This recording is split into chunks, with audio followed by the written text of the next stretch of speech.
Today, I want to share with you my wild guppy breeding program. Don't go anywhere.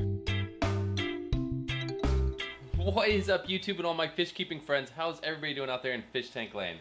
Well, we're looking here at my wild guppies that I've collected. Collected them a while back. I got some videos I did about that. Check those out in the cards above. It was really fun collecting these. These guppies are actually for Greg Jones from my aquarium box, and also from for Rack from River Life. So these fish have gone through a pretty extensive quarantine process, including like the trio. So they went through erythromycin general cure. So they got Pretziquatl and metronidazole. They've also been given IC-X, of course, some salt baths. And then I did do two courses of levamisole 2 weeks out from each other. And I've had them for about 6 months. So I'm ready to get these out to Greg Jones first off, and then Rack is moving and he's going to get some of these in the future. So these are the 3 buckets that I'm going to be putting my trios into. These buckets have some almond leaves. I've been letting them cycle for a little while. They have almond leaves at the bottom, and they also have hornwort floating at the top. And this is just kind of a temporary thing for just a few weeks. Alright, so we have a whole bunch of females in this grow out tub here. This is a 55-gallon drum cut in half. So we're looking at about, I can keep about 20 something gallons in here, about 25 gallons or so. And it's really nice when you get a group of females in a tank alone together. They actually calm down a lot more. They tend to stay kind of protected and stay lower in the tank unless there is food. They definitely have a lot more of an appetite than male guppies. So I definitely feed them a lot to keep them happy. I keep the water changes up in this thing just to keep it healthy. I throw all my extra hornwort in this, so it gives them a lot of extra coverage.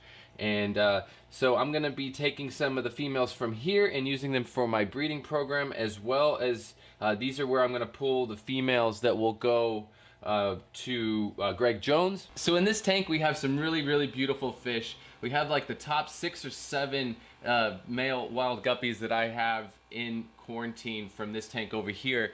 They're really beautiful, stunning fish. I'm gonna go ahead and pull 3 of these, and they're gonna go into the 5-gallon buckets along with 6 females out of the main grow out tub in the other room. So now I'm gonna go ahead and collect 6 females out of this bucket. Now I'm looking for females that are a little bit more mature and larger, but ones that do not look like they are pregnant yet. These female fish are definitely a little bit more skittish, and they like to shoot around and hang out at the bottom, so I'm gonna have to use a little bit larger net to catch these fish. So there we go, there's the 6 females.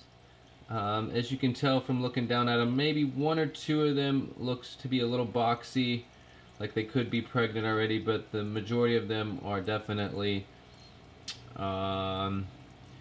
not pregnant right now. So I'm gonna go ahead and put those into these 3 buckets right here, which we already have the males in there hiding out in the leaf litter down there low at the bottom. So here's the 3 trios in their respective buckets. So I have a little bit of leaf litter, like I said before, some almond leaves, as well as some hornwort floating at the top, so you can definitely see that there's some tannins in this water.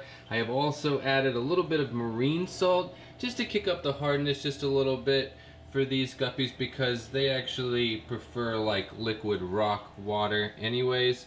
So I'm gonna go ahead and let them do their things. These fish are going to, all of the fry from all of these females are just going to end up getting mixed back together in a colony, and then I will call and I will, you know, pick breeders from that large colony and just let them work back together. I want to keep the genetics pretty wild. I don't want to really line breed these, just kind of slightly selectively breed them for some color, but keep them pretty wild. It is a lot of fun working with these wild guppies. There's a lot of different characteristics. Every single one of them is different, and that's what makes it so much fun. There's so many beautiful colors and variations. It's just a beautiful, stunning, and small nano fish, and it's a live bear. It's really fun to work with. Decided at this point, the 4 that I've kept over here, my other breeders, quote unquote, I'm gonna go ahead and send those off to Greg Jones with the group that I'm sending him this next week. Guys, I can get more of these, and so it's no big deal to me really. I'm gonna be able to collect a lot more out of the wild, and I've got other places where I have a 300-gallon grow out tub somewhere else with a whole bunch of them in there, thousands. So I'm gonna go ahead and send him these 4 along with a bunch of other choice females, and then a fry pack, and get those out to him. And I'm looking forward to getting some other larger grow out tubs going of these guys, you know, in captivity, doing my own thing, and then I can get those out to you guys, probably throw them up on my website or something like that. But thank you guys so much for watching. I really do appreciate it. Thank you to all of my subscribers out there. Thank you to everybody that views my content, that likes it, comments on it, shares it, all that good stuff. Thank you so much.